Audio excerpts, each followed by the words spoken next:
Mutton lovers ಯಾರೆಲ್ಲ ಇದ್ದಾರೆ ಅವರಿಗೋಸ್ಕರ ಈ recipe delicious and authentic Mangalorean style mutton sukka ಈ ಥರ ಒಂದ್ಸಲ ಟ್ರೈ ಮಾಡಿ ನೋಡಿ. ಸೊ ಮನೆಗೆ ಇವತ್ತು ಫ್ರೆಶ್ ಆಗಿ 1 kg ಮಟನ್ ತಗೊಂಡು ಬಂದಿದ್ರು. ನನಗೆ ಮಟನಲ್ಲಿ ನಲ್ಲಿ ಮೂಳೆ ಅಂದರೆ ತುಂಬ ಇಷ್ಟ. ನಿಮ್ಗೆ ಯಾವ್ದು ಇಷ್ಟ ಅಂತ ನನಗೆ ಕಮೆಂಟ್ ಮಾಡಿ. ಫಸ್ಟಿಗೆ ನಾವಿಲ್ಲಿ ಕೆಲವೆಲ್ಲ ಐಟಮ್ಸ್ ಫ್ರೈ ಮಾಡಿಕೊಳ್ಳುವ. ಒಂದು ಪ್ಯಾನ್ಗೆ 8 ಊರಿದ ಮೆಣಸು ಹಾಕಿ ಡ್ರೈ ಫ್ರೈ ಮಾಡಿಕೊಳ್ಳೋದು. ಅದಾದಮೇಲೆ ಒಂದು 25 ಬ್ಯಾಡಗಿ ಮೆಣಸು ಹಾಕಿ ಮತ್ತೆ ಚಂದ ಡ್ರೈ ಫ್ರೈ ಮಾಡಿಕೊಂಡು ತೆಗಿಬೇಕು. ನೆಕ್ಸ್ಟ್ ಅದೇ ಪ್ಯಾನ್ಗೆ ಸ್ವಲ್ಪ ಎಣ್ಣೆ, ಒಂದು 20 ಎಸಳು ಬೆಳ್ಳುಳ್ಳಿ ಹಾಕಿ ಕೆಂಪಾಗೋವರೆಗೆ ಚಂದ ಫ್ರೈ ಮಾಡೋದು. ಅದಕ್ಕೆ ಒಂದು ಅರ್ಧ ಗೆಡ್ಡೆ ನೀರುಳ್ಳಿ ಹಾಕಿ ಮತ್ತೆ ಚಂದ ಫ್ರೈ ಮಾಡ್ಕೊಂಡು ಸೈಡಿಗೆ ಇಡಿ. ನೆಕ್ಸ್ಟ್ ಅದೇ ಪ್ಯಾನ್ಗೆ ಸ್ವಲ್ಪ ಎಣ್ಣೆ, ಹೋಲ್ ಸ್ಪೈಸಸ್, 1 ಮುಷ್ಟಿಯಷ್ಟು ಕೊತ್ತಂಬರಿ ಹಾಕಿ ಫ್ರೈ ಮಾಡಿಕೊಳ್ಳಿ. ಇನ್ನು ಇದಕ್ಕೆ 1 ಸ್ಪೂನ್ ಜೀರಿಗೆ, 1/4 ಸ್ಪೂನ್ ಮೆಂತೆ, 1 ಸ್ಪೂನ್ ಪೆಪ್ಪರ್ ಹಾಕಿ ಮತ್ತೆ ಚಂದ ಫ್ರೈ ಮಾಡಿಕೊಳ್ಳೋದು.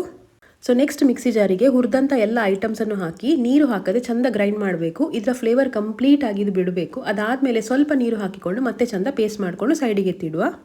ನೆಕ್ಸ್ಟ್ ಒಂದು ಪ್ಯಾನ್ಗೆ ಸ್ವಲ್ಪ ಎಣ್ಣೆ, 2 ಕಪ್ಪಷ್ಟು ತೆಂಗಿನ ತುರಿ, 1 ಕಪ್ ನೀರುಳ್ಳಿ ಮತ್ತು ಚಿಟಿಗೆ ಅರಶಿನ ಹಾಕಿ ಮತ್ತೆ ಚಂದ ಇದನ್ನು ಲೋ ಫ್ಲೇಮಲ್ಲಿ ಇಟ್ಕೊಂಡು ಫ್ರೈ ಮಾಡ್ತಾ ಹೋಗಬೇಕು. ಇದು ಕಂಪ್ಲೀಟ್ ಆಗಿ ಗೋಲ್ಡನ್ ಬ್ರೌನ್ಗೆ ಟರ್ನ್ ಆಗಬೇಕು. ನೆಕ್ಸ್ಟ್ ಒಂದು ಕುಕ್ಕರ್ಗೆ ಎಣ್ಣೆ, ಸ್ವಲ್ಪ ತುಪ್ಪ, 3 ಗೆಡ್ಡೆ ನೀರುಳ್ಳಿ ಚಂದ ಗೋಲ್ಡನ್ ಬ್ರೌನ್ ಆಗುವ ತನಕ ಫ್ರೈ ಮಾಡಿಕೊಳ್ಳೋದು. ಇನ್ನಿದಕ್ಕೆ ಒಂದು ದೊಡ್ಡ ಟೊಮ್ಯಾಟೊ, ಕರಿಬೇವಿನ ಸೊಪ್ಪು ಹಾಕಿ ಮತ್ತೆ ಚಂದ ಕಂಪ್ಲೀಟಾಗಿ ಫ್ರೈ ಮಾಡ್ಕೊಳ್ಬೇಕು. ಸೊ ನಾವು ಮಸಾಲೆ ಅರಿಬೇಕಾದ್ರೆ ಹುಣಸೆ ಹಣ್ಣು ಹಾಕಲಿಲ್ಲ, ಅದಕ್ಕೋಸ್ಕರ ಇಲ್ಲಿ ದೊಡ್ಡ ಟೊಮ್ಯಾಟೊ ಆ್ಯಡ್ ಮಾಡಿದ್ದು. ಇನ್ನು ಈ ಮಿಕ್ಸ್ಚರಿಗೆ ವಾಶ್ ಮಾಡಿಟ್ಟಂಥ ಮಟನ್ ಪೀಸಸ್, ರುಚಿಗೆ ತಕ್ಕಷ್ಟು ಉಪ್ಪು, ಇದಿಷ್ಟನ್ನು ಹಾಕಿ ಮತ್ತೆ ಚಂದ ಮಿಕ್ಸ್ ಮಾಡಿಕೊಂಡು ಒಂದು 5 ನಿಮಿಷ ಹೀಗೆ ಬೇಯಿಸಿಕೊಳ್ಳುವ. ಮಟನ್ ನೀರು ಬಿಡೋದ್ರಿಂದ ಸ್ವಲ್ಪ ಇಲ್ಲಿ ನೀರು ಆ್ಯಡ್ ಮಾಡಿಕೊಂಡ್ರೆ ಸಾಕಾಗ್ತದೆ. ಇಲ್ಲಿ ಒಂದು ಅರ್ಧ ಕಪ್ಪಷ್ಟು ನೀರು ಹಾಕಿಕೊಂಡು ಇದನ್ನು ಬೇಯಿಸಲಿಕ್ಕೆ ಬಿಡುವ. ಒಂದು 7 ರಿಂದ 8 ವಿಸಿಲ್ ಹಾಕಿದರೆ ಮಟನ್ ಕಂಪ್ಲೀಟ್ ಆಗಿ ಬೇಯ್ತದೆ. ನೆಕ್ಸ್ಟ್ ಇದನ್ನೊಂದು ಕಡಾಯಿಗೆ ಶಿಫ್ಟ್ ಮಾಡಿಕೊಳ್ಳೋದು.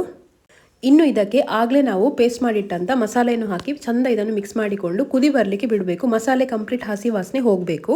ಸೊ ನಾವಿಲ್ಲಿ ಅಥೆಂಟಿಕ್ ಆಗಿರಲಿ ಅಂತ ಯಾವುದೇ ರೀತಿಯ garam masala powder, mutton masala add ಮಾಡಲಿಲ್ಲ. ಸೊ ಇದಿಷ್ಟು ಆದ ಮೇಲೆ ಆಗಲೇ ಹುರಿದಂಥ ತೆಂಗಿನ ತುರಿಯನ್ನು ಹಾಕಿಕೊಂಡು ಚಂದ ಮಿಕ್ಸ್ ಮಾಡಿಕೊಂಡು ಆದಷ್ಟು ಇದನ್ನು ಡ್ರೈ ಆಗಿ ಮಾಡಿಕೊಳ್ಳಿ. ನಮಗೆ ಸ್ವಲ್ಪ ಗ್ರೇವಿ ಬೇಕಿರೋದ್ರಿಂದ ಈ ಥರ ಮಾಡ್ಕೊಳ್ಳೋದು.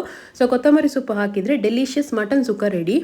ಅಕ್ಕಿ ರೊಟ್ಟಿ, ನೀರು ದೋಸೆ, ಪುಂಡಿ ಅಥವಾ ಸೇಮಿಗೆ ಇದಕ್ಕೆಲ್ಲ ಹೇಳಿ ಮಾಡಿಸಿದಂಥ ಒಂದು ಬೆಸ್ಟ್ ಕಾಂಬಿನೇಷನ್ ಇದು. ಈ ರೆಸಿಪಿ ಒಂದ್ಸಲ ಟ್ರೈ ಮಾಡಿ.